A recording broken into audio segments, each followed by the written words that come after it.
സമയം നമ്മൾ സൃഷ്ടിക്കുന്നതാണ്. എനിക്ക് സമയമില്ല എന്ന് പറയുന്നത് എനിക്ക് വേണ്ട എന്ന് പറയുന്നതിന് തുല്യമാണ്. എത്ര കുറച്ച് നമ്മൾ സംസാരിക്കുന്നുവോ അത്രയും കൂടുതൽ മൂല്യം നമ്മുടെ വാക്കുകൾക്ക് ഉണ്ടായിക്കൊണ്ടേയിരിക്കും.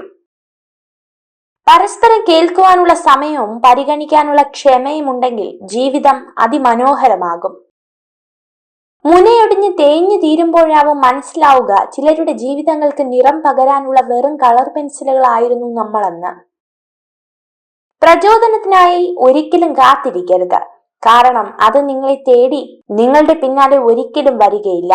ഒരു വടിയൂന്നി നിങ്ങൾ അതിനു പിന്നാലെ പോവുക തന്നെ വേണം. ഉള്ളവനിലേക്ക് നോക്കിയാൽ നിങ്ങൾക്ക് ഒരുപാട് നേടാനാകില്ല. ഇല്ലാത്തവനിലേക്ക് നോക്കിയാൽ നിങ്ങൾ ഒരുപാട് നേടിയവനാകും.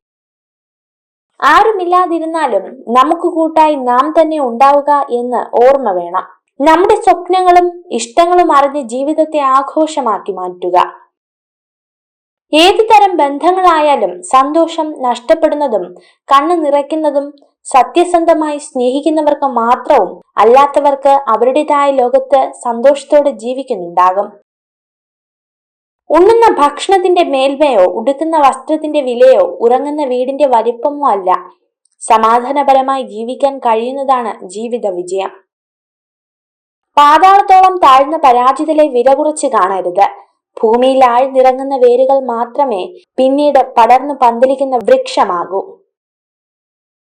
ന്യായം നമ്മുടെ ഭാഗത്താണെങ്കിൽ, തെറ്റ് സംഭവിച്ചിട്ടില്ലെങ്കിൽ, ആരൊക്കെ നമ്മളെ മോശക്കാരാക്കിയാലും തളർത്താൻ ശ്രമിച്ചാലും കാലം ഒരിക്കലും നമ്മളെ തോറ്റുപോകാൻ അനുവദിക്കുകയില്ല. നമ്മുടെ ജീവിതത്തിൽ നമ്മൾ നമ്മളോട് ചെയ്യുന്ന ഏറ്റവും വലിയ തെറ്റ് നമ്മളെ മനസ്സിലാക്കാൻ കഴിയാത്ത ആളുകൾക്ക് വേണ്ടി നമ്മുടെ സ്നേഹം, കണ്ണുനീർ, സമയം എന്നിവ ചിലവഴിക്കുന്നു എന്നുള്ളതാണ്. ജീവിതം നീണ്ടു നിവർന്നു കിടക്കുന്നു എന്ന് കരുതുന്നത് വലിയ മണ്ടത്തരമാണ്. ഇപ്പോഴത്തെ നിമിഷം മാത്രമാണ് നമ്മുടെ ജീവിതം. സംസാരിക്കുമ്പോൾ കൈവിരൽ കൊണ്ട് ആംഗ്യങ്ങൾ കാണിക്കുന്ന പുരുഷന്മാർ സ്ത്രീകളുടെ കണ്ണിൽ കൂടുതൽ ആകർഷണമുള്ളവരാണ്. നിങ്ങൾ ഈ വീഡിയോ കണ്ടതിന് നന്ദി.